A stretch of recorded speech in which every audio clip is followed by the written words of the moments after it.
actually just returned that temporary phone I got. It was just really slow, plus I was using the old Android. But what ended up happening was I saw someone selling the same model that I was using before. At first I was a little skeptical because he was saying it's new, and I'm like, who sells this brand new, like a 4-year-old phone? And he's claiming he got it from his carrier. I'm like, that doesn't make sense. Checking the phone and everything too, it says it's from T-Mobile. I'm like, T-Mobile? That's like US, so there's no way he got it from like a carrier here. So I don't know what the story was, but everything was shrink wrapped and everything too. I'm wondering if it was a used one and then essentially they re-shrink wrapped it to try to sell it as new. Since this is a US one, I know the one I had, the Canadian one, was actually better because back then the Exynos one actually was better than the Snapdragon one, which is the one that the US used. But yeah, it's just temporary, so I gotta wait for like 2 weeks or so for the other one to come. It's definitely way cheaper than trying to diagnose or potentially repair the other one. Although I guess for repair, it was kind of interesting reading this one. Apparently there's this kit for like drones. It says here, Fortress UAV releases new drone field repair kits for public safety and enterprise drone operators. Fortress UAV, the leader in UAS maintenance and deployment services, based in Plano, Texas, is now offering a drone field repair kit to their available products for public purchases. The drone field repair kit will serve as a critical emergency option for drone operators who need a quick fix for maintenance while on-site during a drone mission. I mean, it sounds good, but I was just looking at the actual product listings. Even for like the Mac Pro, I'm wondering, how are you gonna use this to fix, let's just say, a crash, your gimbal broke and everything like that? How does this kit actually help you repair that? Because it's kind of expensive, isn't it? Like here it says, for the Mavic Pro, the price is $179. What do you get in the kit? A hard case toolbox, precision Phillips driver, MIP hex driver wrench, basically the tools, alcohol, air in a can. In general, it sounds like it's mostly just generic stuff that you use for anything. And the drone specific stuff, like it says here, you get like what? A low noise quick release propellers, 2 of them, a left and right axis cover, and a USB micro cable. I don't see how this will help you overall during a crash. Most crashes too, when they crash, it's something that breaks the propellers. So like there, you just snap it on and off and you don't need this kit. Imagine if the entire leg or arm broke. Again, I don't see how this would help you in that case, especially for that price, $179. I personally don't see the value overall. It seems like you're paying mostly for that large case. Then I read this, which kind of had a funny twist to it in some ways. This one says, American detained for flying drone in no-fly zone of southeastern Turkey. An American citizen flying a drone over the no-fly zone in the Sur district of southeastern province of Diyarbakir was detained by police on late October 4th, saying, quote, "My only intention was to take videos of the historical city walls. I did not know it was forbidden to do so." Sounds like one of those situations of a tourist going to a different place and just wanting to get some captures. It says, quote, "My only intention was to take videos of the historical city walls. I did not know that it was forbidden to do so," said Mark John Zenitex from the U.S. state of Pennsylvania in his testimony to the police. According to the police sources, the suspect has made various trips in a short time. He was lately in Somalia, then went to North Cyprus via Germany, saying, quote, "He entered the country on September 21st from the southern province of Mersin.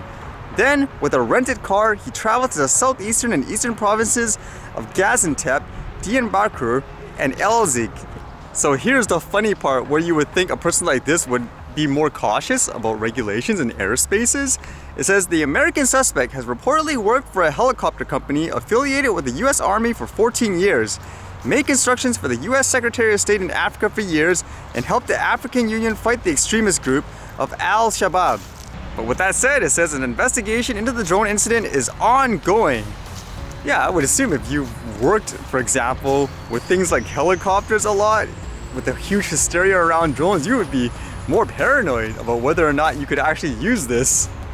Although it does say worked for a helicopter company, it doesn't say he was an actual operator of a helicopter, so he's not a pilot necessarily. But still, even for myself and doing my research, that's supposed to be one of the bad things about bringing drones to other places. Completely different regulations, no one has a true standard, so you really have to do your research.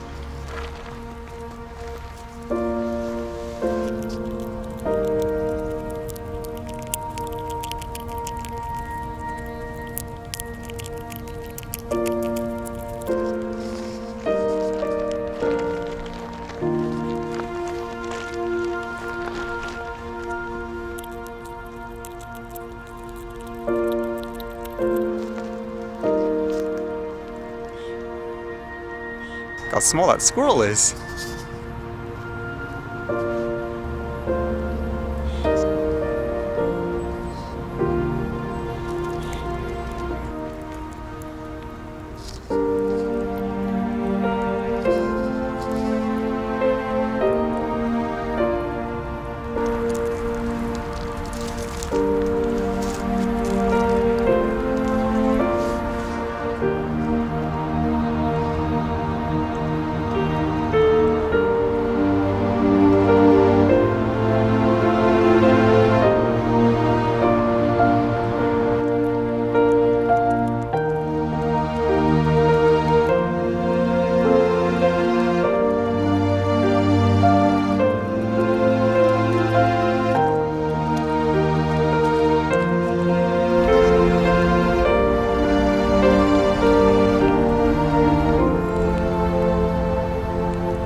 Hey, help me with this young one here, you.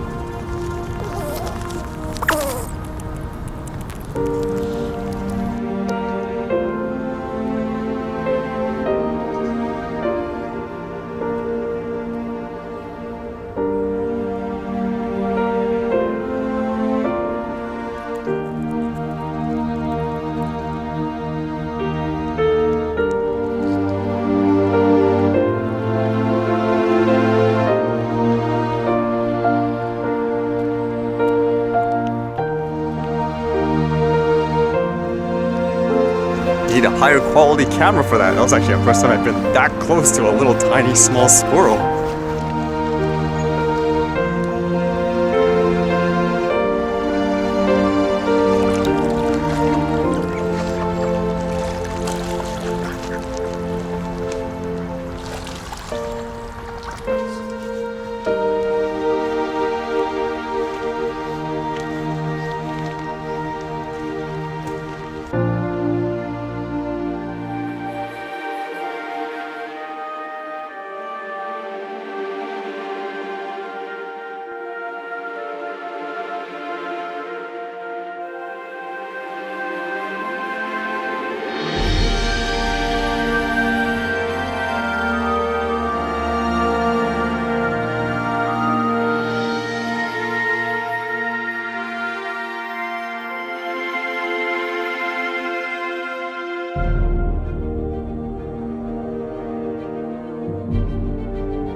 Alright, see you guys later.